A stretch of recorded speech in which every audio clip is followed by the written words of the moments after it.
Friends, आज हम बात कर रहे हैं यस बैंक की और साथ में हम बात करेंगे DHFL की। यस बैंक से एक बड़ी अपडेट निकल कर आई है, उसको हम डिस्कस करेंगे और जानने की कोशिश करेंगे क्या आने वाले समय में यस बैंक के अंदर माहौल तेजी का बन सकता है, क्या आने वाला Q1 का जो रिजल्ट है वो तेजी का माहौल बना सकता है। तो Q1 के रिजल्ट की झलक आज हम देखेंगे, साथ में DHFL से दो अपडेट निकल गए उनको भी डिस्कस करेंगे। जैसे कि आपको पता ही होगा यस बैंक के पैसे डूबे हुए हैं DHFL में, तो उसकी भी क्या आगे संभावना बन रही है। जो डिबेंचर बॉन्ड्स धारक है क्या उनको उनकी रकम मिल पाएगी, क्योंकि सारे के सारे जो रिजोल्यूशन प्लान पास किया है उसके तहत तो सारी की सारी जो रकम है वो बैंक आपस में बांट के ले रही है।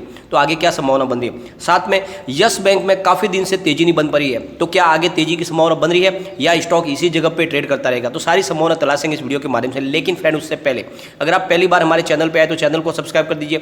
चलो फ्रेंड वीडियो स्टार्ट करते हैं। मैं हूँ आपका दोस्त SB दवे और हमारे अपने चैनल ऑनलाइन कमाई में आपका बहुत बहुत स्वागत है। फ्रेंड्स, सबसे पहले हम यस बैंक के कारोबार को डिस्कस कर लेते हैं। यस बैंक का स्टॉक 13.60 पर ओपन हुआ, हाई बनाई 13.90 की और लो बनाया 13.50 का और एंड में जो क्लोजिंग आई वो है 13.60 पर, करीब 0.37% अप पर क्लोजिंग आई। तो कोई बड़ी तेजी नहीं है, न गिरावट है, स्टॉक एक ही जगह पे ट्रेड कर रहा है, परंतु धीरे धीरे स्टॉक नीचे की तरफ आ रहा है। यह इसके लिए एक निगेटिव बात है। लगातार थोड़ा थोड़ा करके स्टॉक वापस नीचे आ रहा है।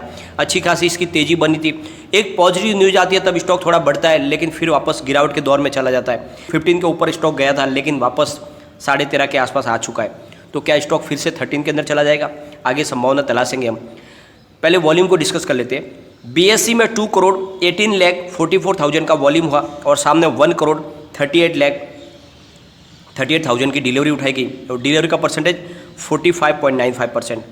NSE की बात कर लेते हैं। 10,64,79,000 का वॉल्यूम हुआ और सामने 3,50,35,000 की डिलीवरी उठाई गई और डिलीवरी का परसेंटेज 32.90।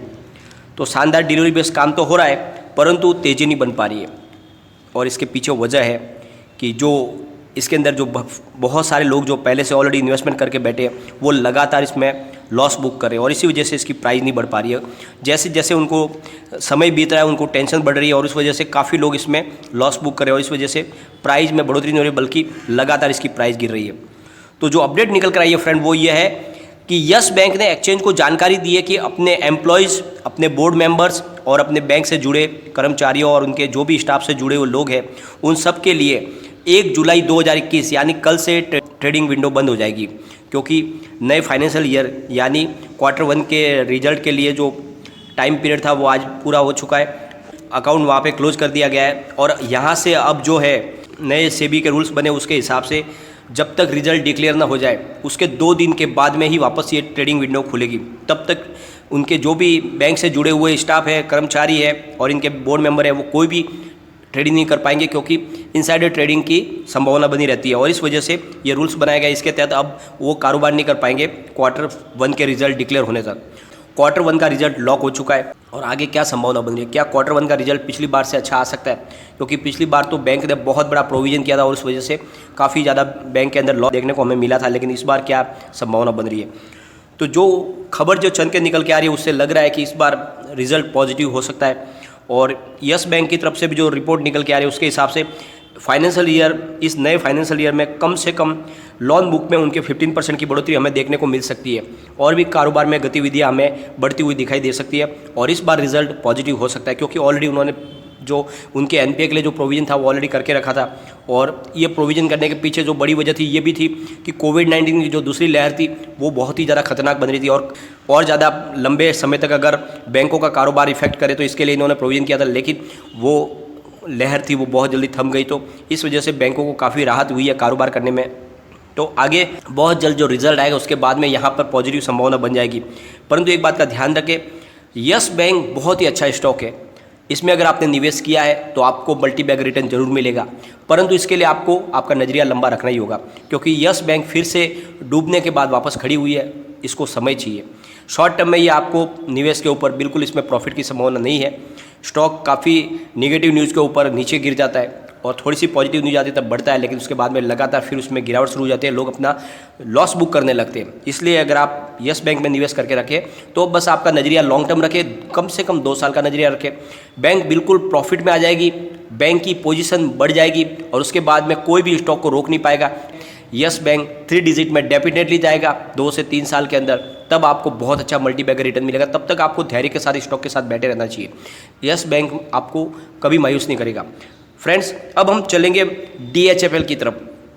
DHFL में भी आपको पता ही है, DHFL की वजह से ही यस बैंक का घोटाला उजागर हुआ, वरना ये घोटाला आगे और चलता। DHFL में जब पूरा घोटाला पकड़ा गया तब पता चला कि यस बैंक ने कितने घोटाले किए।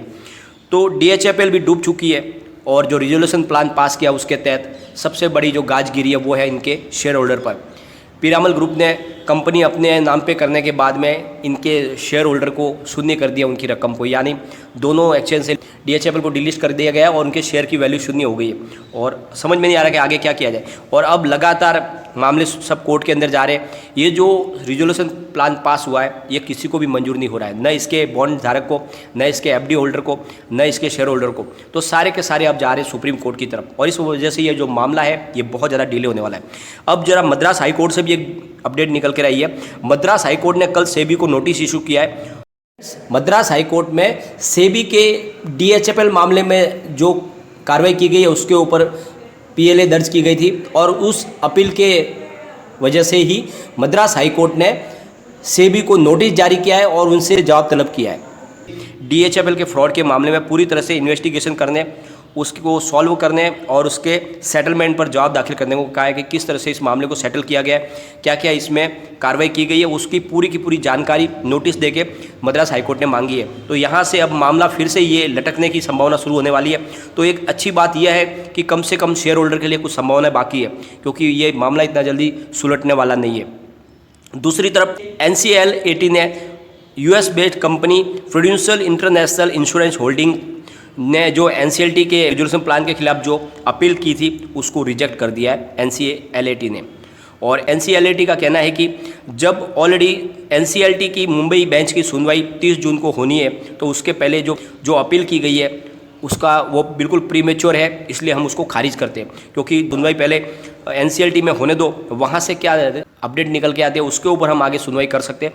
तो उन्होंने उस अपील को खारिज कर दिया है। एक बात समझ में आ रही है बिल्कुल कि अब बहुत ज़्यादा ये कानूनी पेचीदगियों में फंस गया मामला, कि जो इसके लैंडर्स है 95% पैसे सारे लैंडर्स लेने वाले, और सिर्फ 5% जो पीछे रकम बचेगी उसको वो FD होल्डर्स और इसके जो बॉन्ड्स धारक है उसके बीच में बांट रहे हैं, और ये किसी को भी मंजूर नहीं हो रहा है। साथ में शेयर होल्डर की रकम को तो पूरा शून्य कर दिया गया है, जबकि जो रकम है अभी भी बहुत ज़्यादा रिकवरी करनी है DHFL को बाजार से, तो उसके ऊपर तो हक बनता है शेयर होल्डर का भी, क्योंकि कंपनी के जो वो भी है वो भी शेयर होल्डर है, उनके शेयर धारक है, वो कंपनी के हिस्सेदार है।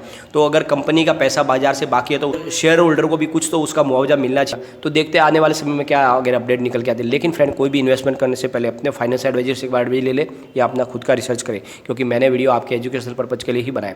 वीडियो पसंद आए तो लाइक शेयर जरूर कीजिए और चैनल को सब्सक्राइब कर दीजिए। Thank you friend.